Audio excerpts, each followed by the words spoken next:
Hey, it's Monday, December 21st, and you're watching The Great Lost Rewatch. Today we're watching the Season 3 episode, Catch-22.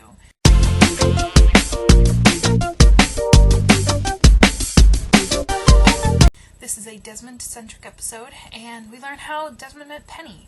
He was living as a monk in a monastery after he left his girlfriend of 6 years, Ruth, at the altar. He goes through the whole vow of silence thing. The head monk, Brother Campbell, says, I didn't think that you would actually make it through all of that, but it seems like you were destined to be here. So he's helping, Desmond, his job, helping with the wine that they sell, the Mariah Vineyard wine that the monks sell. That's very expensive, apparently. And he's in there working one day when this guy just comes in and punches him in the face, and it turns out to be Ruth's brother. Desmond goes to talk to Ruth, and she says, you don't have to go and join a monastery every time you want to break up with a girl. Just tell her. Which is kind of what he does in the future. After he comes back from this confrontation with Ruth, he gets himself verschnickered off of the wine, and he gets fired from being a monk. And the next morning when he's leaving, he's being taken back to wherever, because he doesn't have a car, by somebody that's picking up wine, and that person happens to be Penny, and this is how they meet. And it's terribly cute, and she asks him to come with her, and I love Desmond and Penny. At the very beginning of this episode on the island, we see Hurley, Charlie, Jin, and Desmond walking through the jungle, and we're not sure what they're walking to, but Hurley and Charlie are having a discussion about the Flash and Superman, who would win in a foot race if you couldn't break down walls. And then Charlie steps on a wire and sets off an arrow and gets shot in the neck and dies. And then we realize it's a flash that we're seeing. That Desmond has seen a flash of them walking through the jungle, which leads them to Penny being on the jungle, finding Penny in the jungle.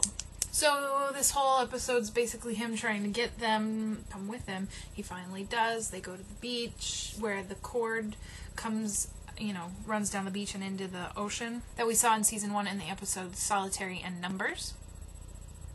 And they set up a camp and they're telling ghost stories.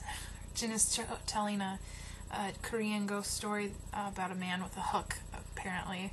They hear a helicopter out in the air, and then they see the helicopter fall into the ocean, and they're like, that's not good. And then they see the flashing light of a beacon of a person that's parachuted out of the helicopter, and they see them go into the jungle.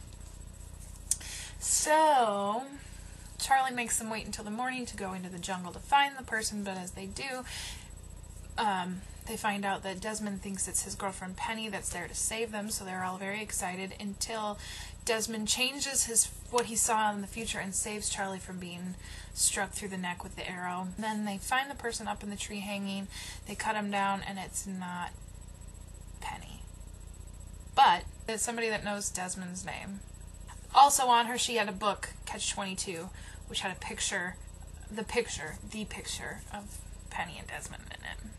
There is one big kind of complex idea that's brought up in this episode, and that is the idea of predestination paradox.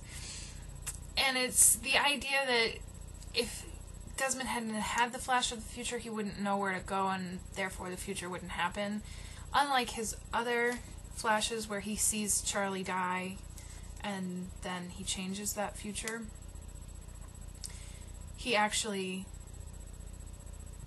this future wouldn't have happened if he hadn't seen the flash. It's confusing, I know, and I don't really get it myself, but you kind of understand, I don't know. The other thing is that in the flashbacks on the desk of Brother Campbell is that really terribly photoshopped picture of Brother Campbell and Mrs. Hawking.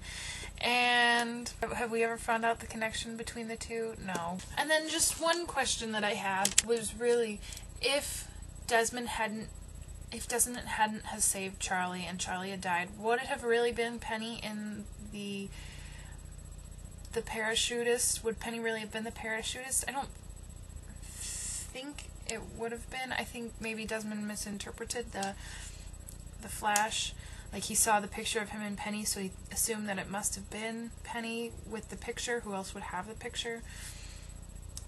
So I think Desmond's logic is a little flawed there. I don't know. What do you guys think? Anyway, that's pretty much it for today. Leslie, you're back tomorrow with the OC. I'll see you guys later. Bye. We're gonna need to watch that again.